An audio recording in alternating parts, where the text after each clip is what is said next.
In our last session, we discussed a very important concept in chess, that is checkmate.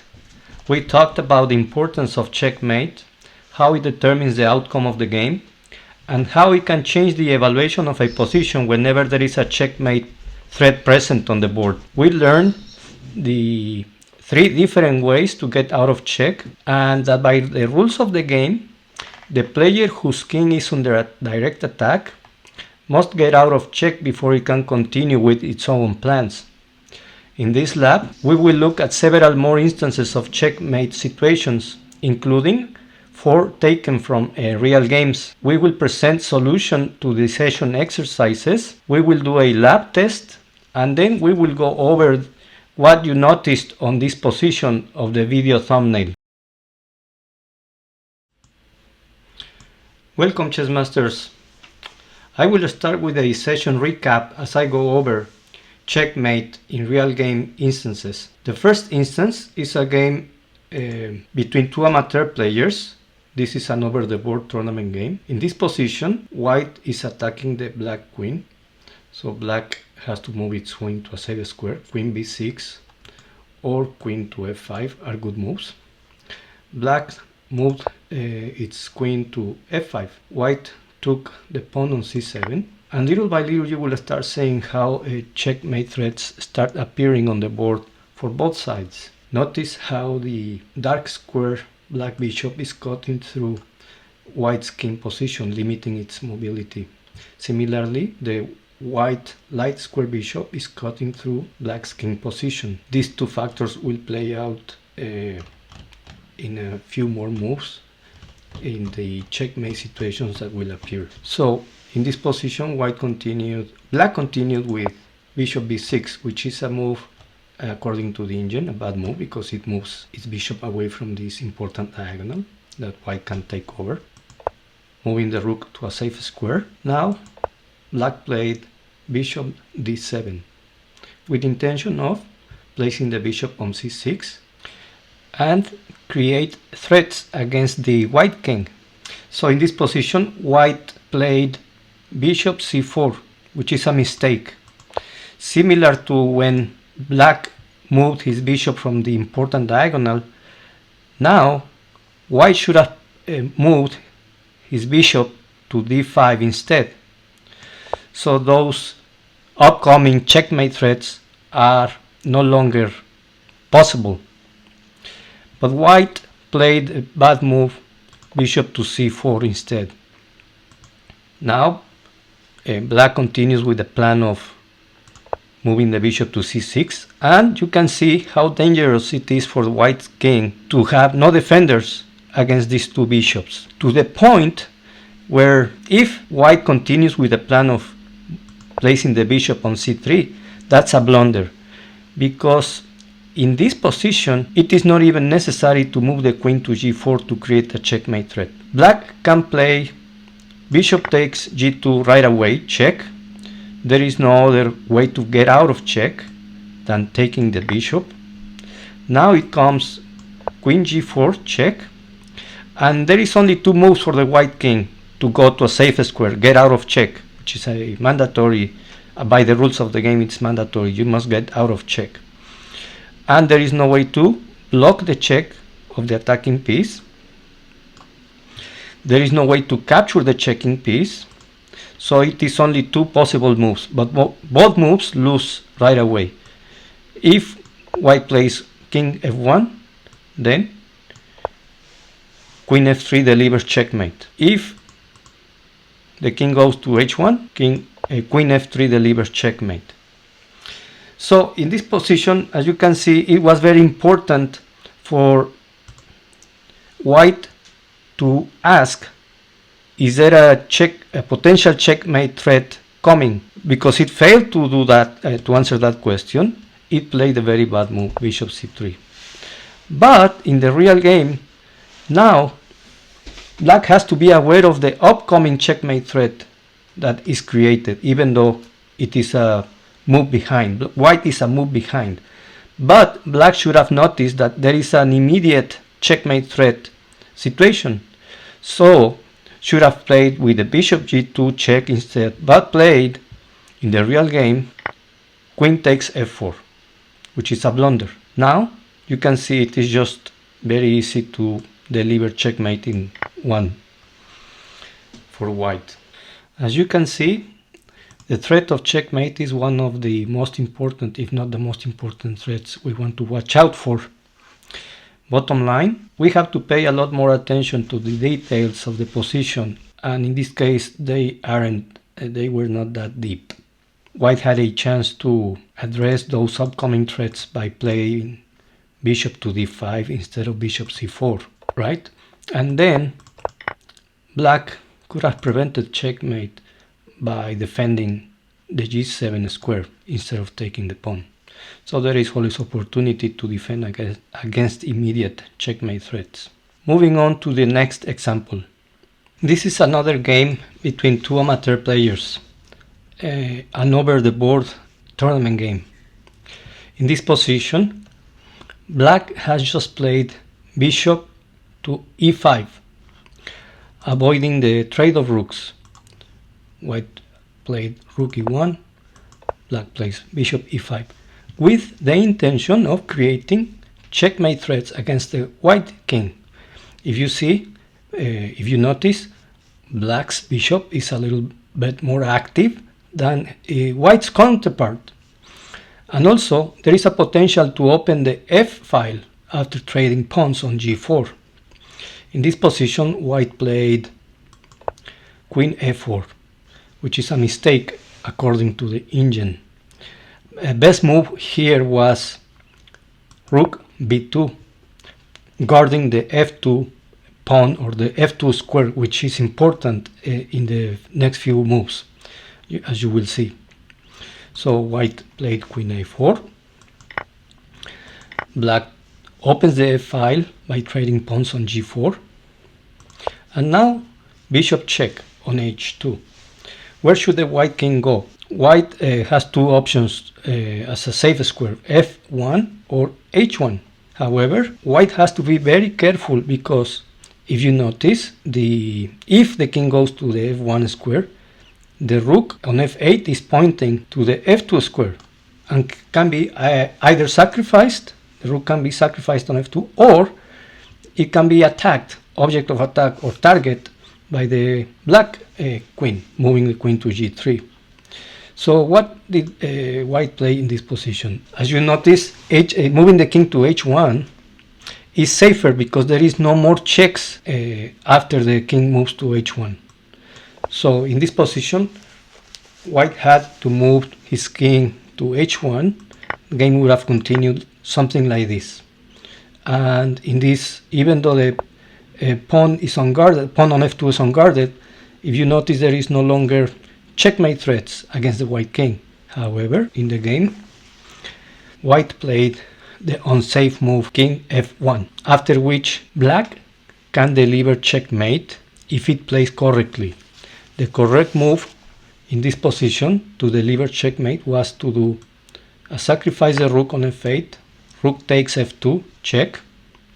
In this instance, the king is forced to take the rook to get out of check. And now black plays queen g3 check. There is only one escape square for the white king, king f1. And now black continues with another check.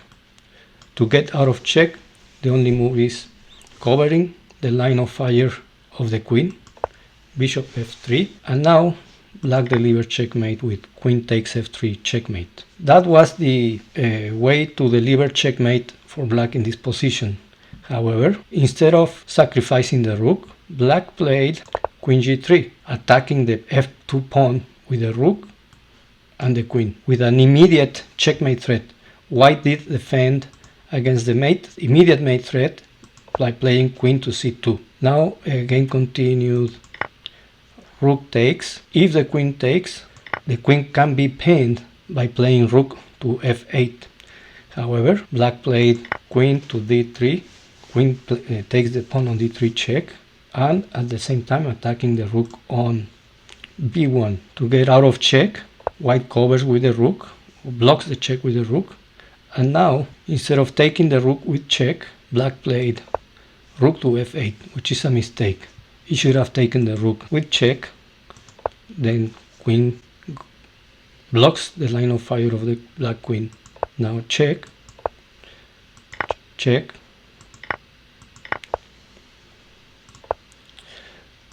and black would have ended the sequence with a piece up, material advantage. However, rook f8 is a bad move. But at this point, the important thing that I want to illustrate is that the white king is no longer under a checkmate threat situation, which is could have been achieved in a few moves earlier. This game continued for a few more moves, and after a perpetual check, the players agreed to a draw. As you can see, during the battle of a game, tournament game, it is not easy to see all the checkmate threats that appear on the board, but it is not impossible either.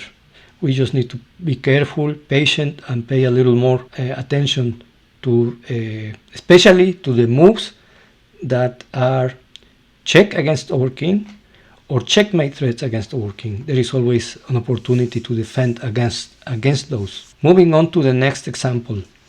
This is another game between two amateur players. In this position, after black sacrifices his queen on e2, black sacrifices queen on e1, white is planning to move the knight from d2 to f3 to g5 to create some checkmate threats against the black king. If allowed, white would be threatening knight to f7 check, and then knight to e5 check, discovered check with the bishop. If you can see, this bishop is cutting through the escape squares of the black king. And then after knight to e5 check, deliver checkmate with queen g6 or queen f7 checkmate. So in this position, after getting out of check by moving the queen to a safe square, black continued with bishop d7, guarding the key square e8. White continued with the plan, knight to f3, rook to e8 because the rook was attacked, knight to g5, getting ready to deliver checkmate in a few more moves. Black plays a sensible move so that if white continues with check, king g8, then discovered check, then black can capture the checking piece.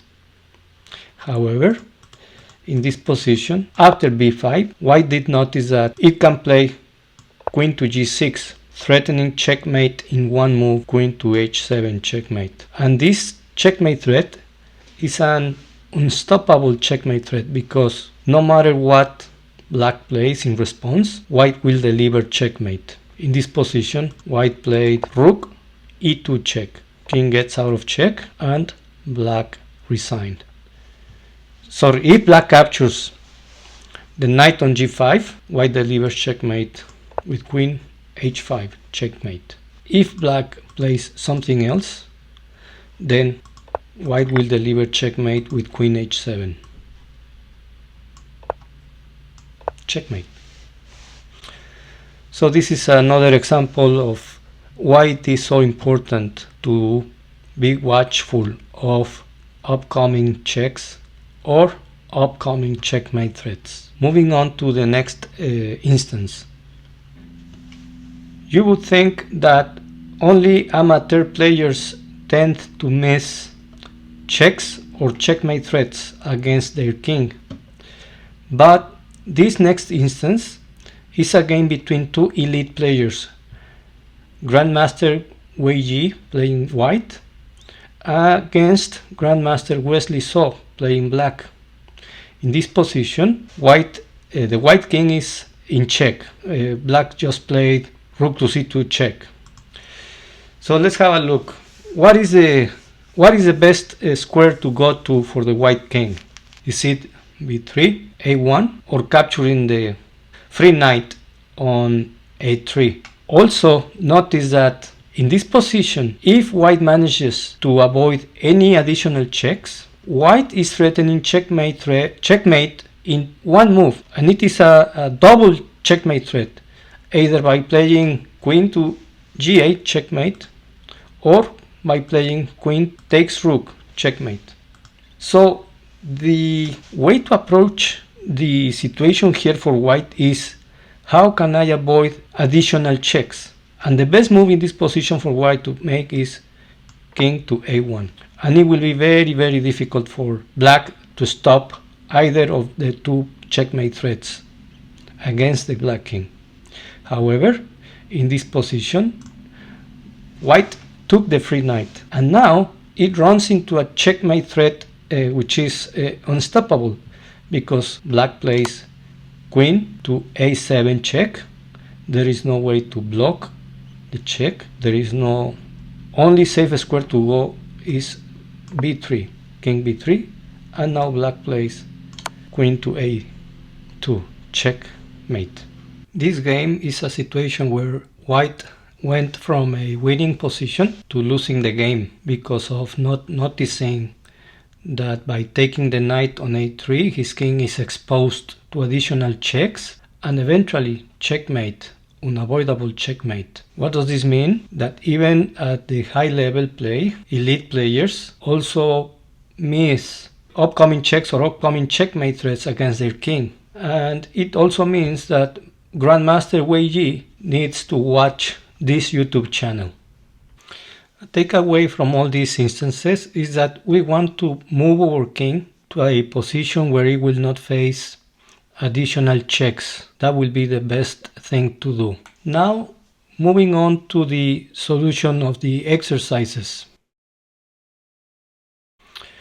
In this position, it is white to move, find mate in 2, or a beautiful tactic. In this position, white can deliver checkmate in 2 by playing queen to h5. And there is no way for black to stop checkmate on the next move. If black plays knight f6, queen h8, checkmate. If black plays king f8, queen takes f7, checkmate. If black plays knight f6, then queen h8, checkmate.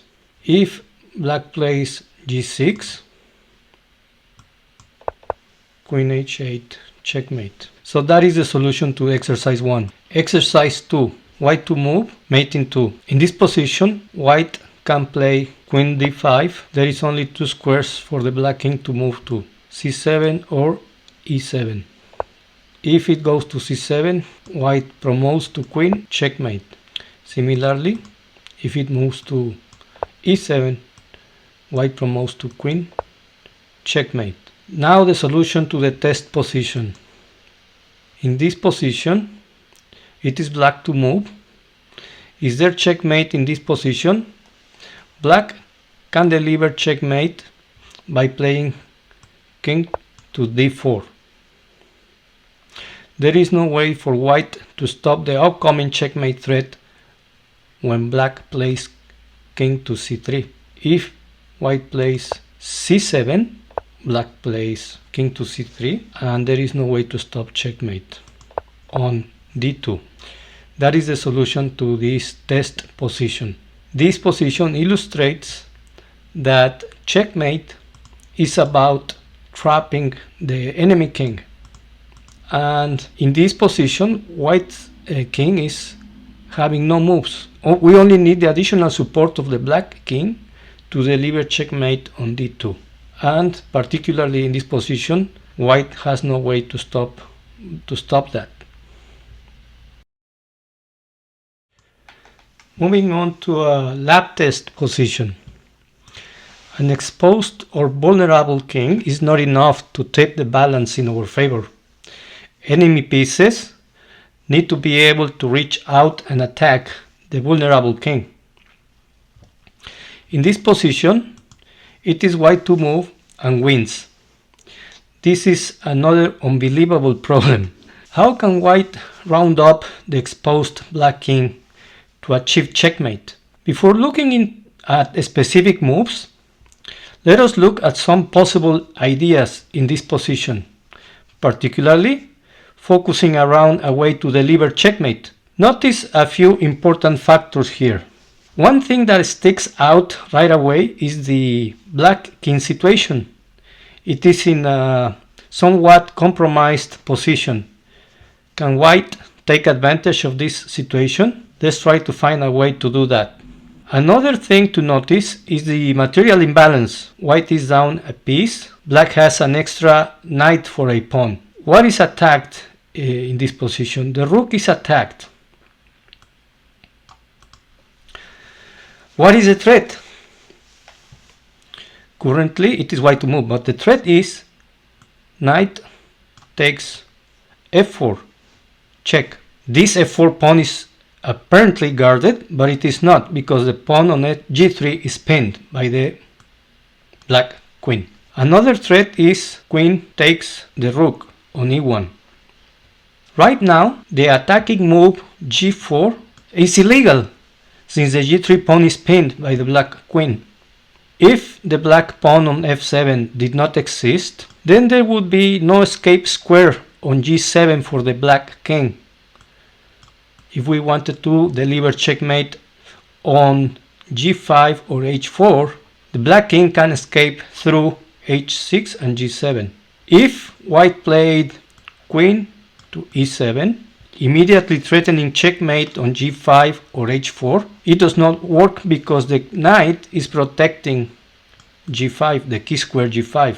If white played queen e7, immediately threatening queen h4 checkmate, the black king could move to h6, escaping then to g7, and there will be no checkmate threat on g5 because g5 is guarded by the knight on e6. Similarly, if white takes the knight on e6 and then plays queen to e7, threatening checkmate on g5 or h4, it fails because black could play king h6, and there is no longer checkmate because the black king could escape to g7. So there is two ideas or motives white has to work on in this position. Removal of the guard, so that the queen e7 checkmate threat is really a threat, plus blocking the black king's escape route to g7. All this calls for two potential sacrifices to force the checkmate situation. Pause the video, give it a look, and try to find the solution. Okay, in this position, white can start creating checkmate threats against the black king by first sacrificing the rook on e6, taking the knight that is guarding the g5 square. If black takes back the rook, the next sacrifice is queen g7, a double attack on the black queen and the black rook. If black takes the queen, now the g3 pawn is unpinned and white can play g4 check. The only square available to go to is h6, g5 check, king h5, g4 checkmate. This is an unbelievable sacrifice, double sacrifice. First removal of the guard, and then a sacrifice that forces the black queen to block the escape square.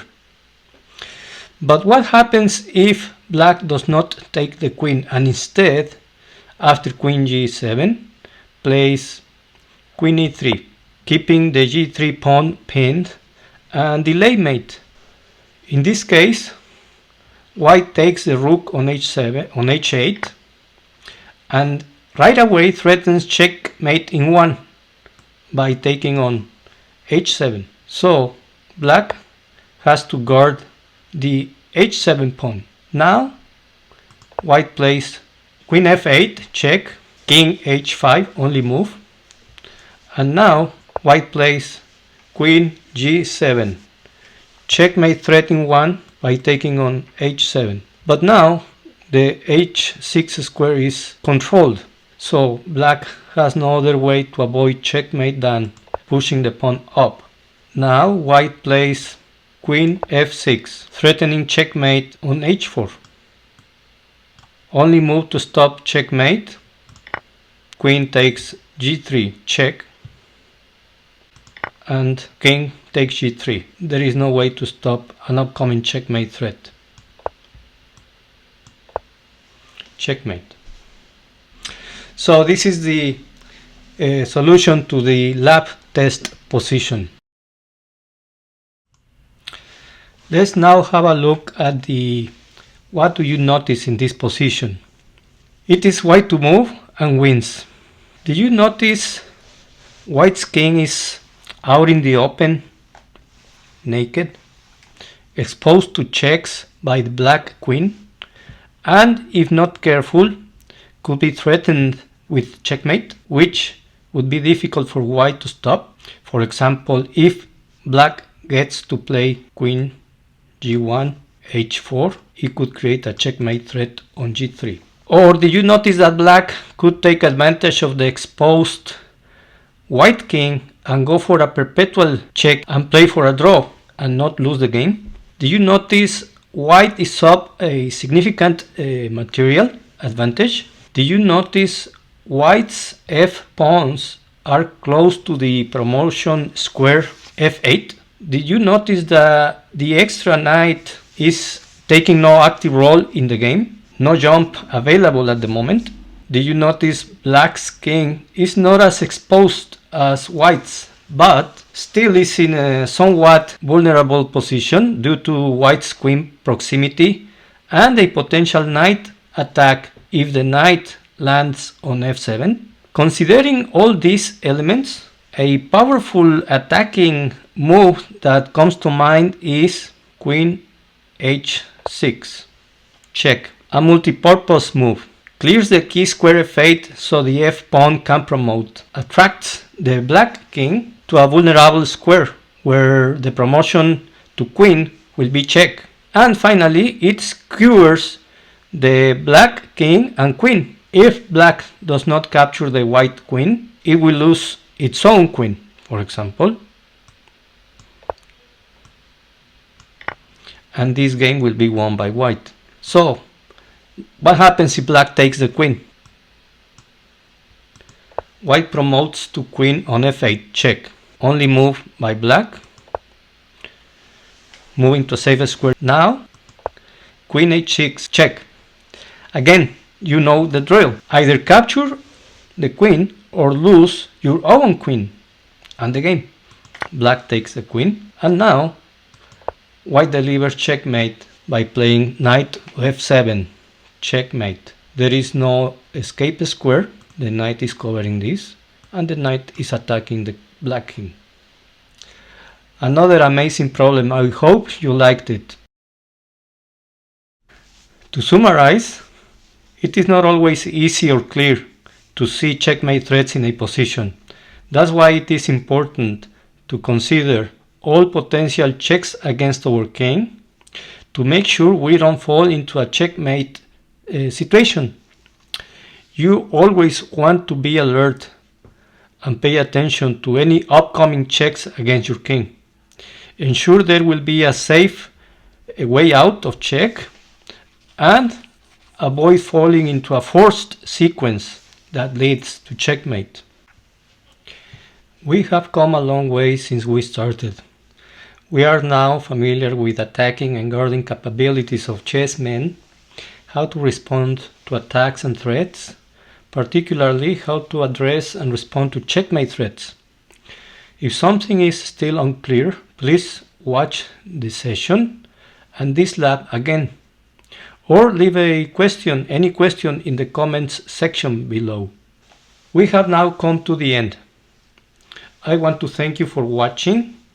If you liked the video, please give it a like. Share it with friends and family and subscribe to the channel. If you are in the US, please visit my Herbalife distributor website to order your favorite Formula 1 nutritional shake mix or herbal tea for a healthier lifestyle. Good luck on your next games and never stop learning. Take care.